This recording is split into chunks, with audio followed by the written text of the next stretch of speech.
Max, give us your top level takeaway, because both Biden and Trump won, but President Biden is winning by significantly more. Sure. You know, it's interesting because what the Republicans will say tonight, they'll try to draw attention to that uncommitted vote, which in many ways is an expression vote. It's trying to send a message to a president that they still believe in, but they're looking to express themselves, which is democracy at its finest. But when you look at the Republican side, right, there is no one with a pulse who believed that Nikki Haley could win tonight. And nonetheless, nearly 1/3 of voters came out to vote against Donald Trump and vote for her.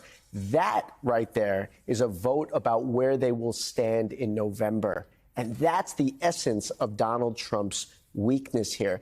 Donald Trump, as a former president, should be winning 90% of the vote, 85% of the vote. But what he's constantly seen in primary after primary is, yes, he's got the base locked down, but he is struggling with a ceiling. It's that same ceiling that the Republicans saw in 22, in 20, and it's that ceiling that hates MAGA extremism. And nonetheless, today, once again, we see evidence of it. Republicans are a party divided. And people often like to say, well, both parties are divided. But is that even true? No. Because just look at Congress, right? President Biden's agenda, right? He has had a largely centrist foreign policy agenda, a progressive economic agenda, and they've worked. If you look at how Democrats have voted in Congress since he took office, they're basically all on the same page. Republicans, they cannot even get their faction in order. Well, you know, they used to say, I'm not a member of an organized political party, I'm a Democrat.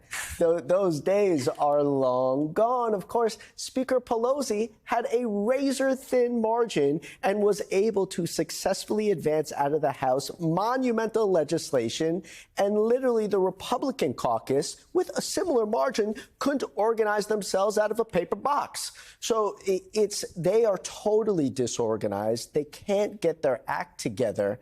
And that's also being reflected in these electoral results.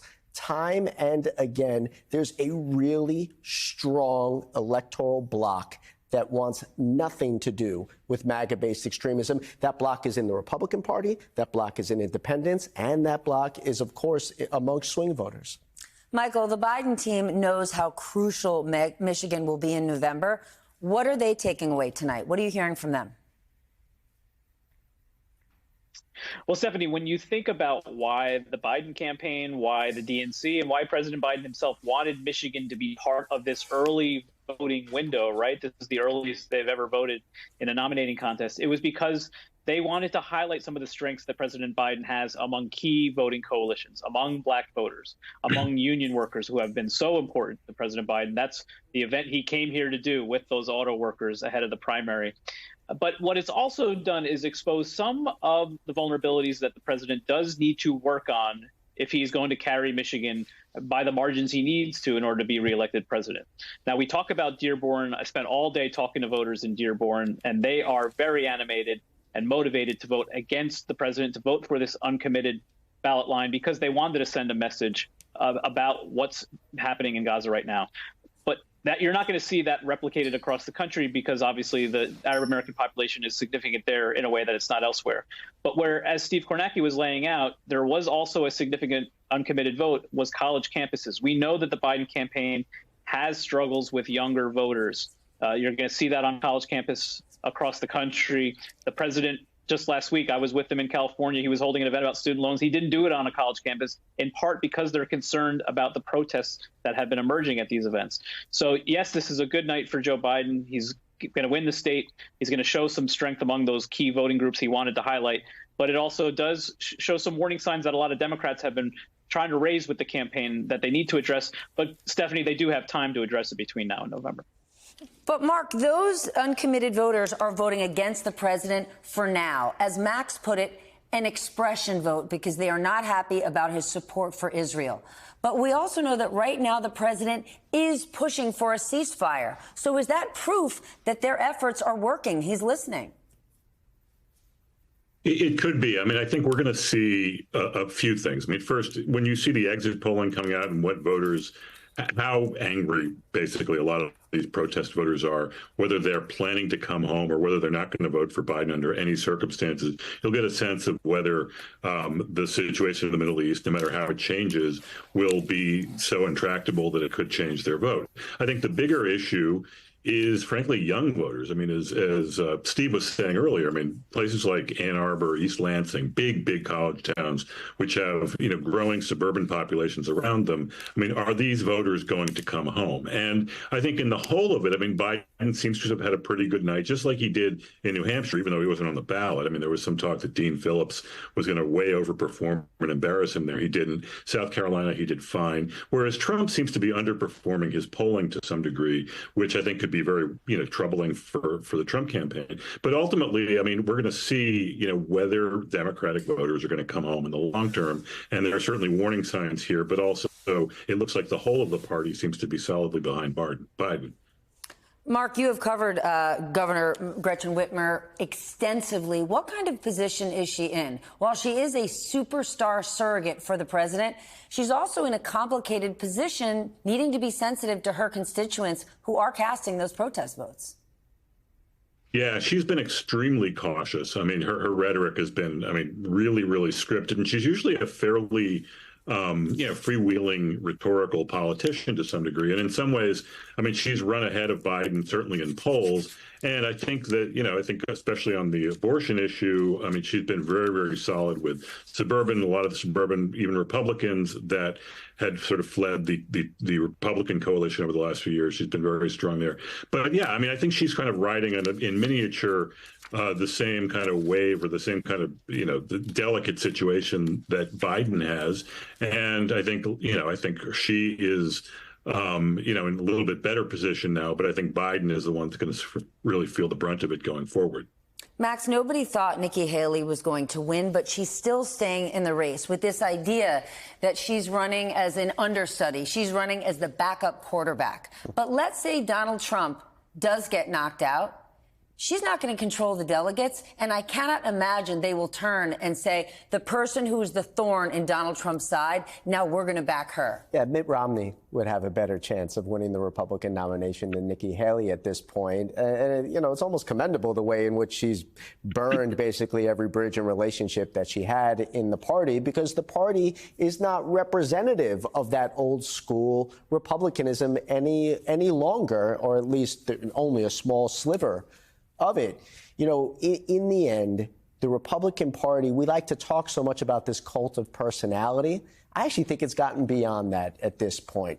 It is centered around a MAGA extremism that goes well beyond Donald Trump and will live well beyond him. And we would certainly see that should there be an open contested primary with Trump not on the ballot.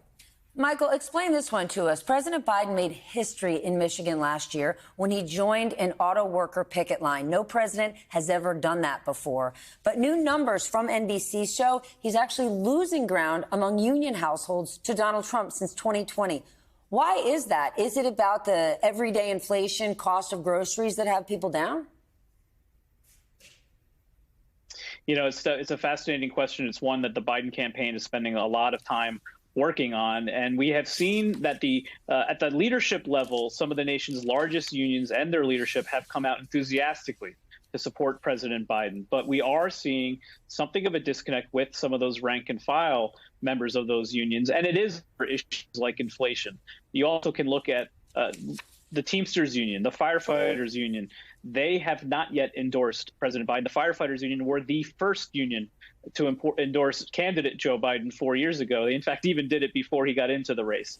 And when I spoke with one of the firefighter union representatives about why that is, he said, well, our members have other issues, too. He mentioned inflation, but he also mentioned Second Amendment rights as another example of ways in which these rank and file members maybe aren't lining up with the leadership. So the president really does have an economic story to tell. They want to spend more time over the course of the year translating the statistics that we talk about that you know so well, Stephanie, in a way that the average voter will understand. When you look at the State of the Union address next week, Stephanie, that's a major moment that the Biden campaign hopes to really begin that conversation with voters, including union workers. All right, let's turn now to another major issue for Washington and the country. Congress now has 3 days to prevent a partial government shutdown again. My colleague Kelly O'Donnell has a look at today's big meeting that took place at the White House.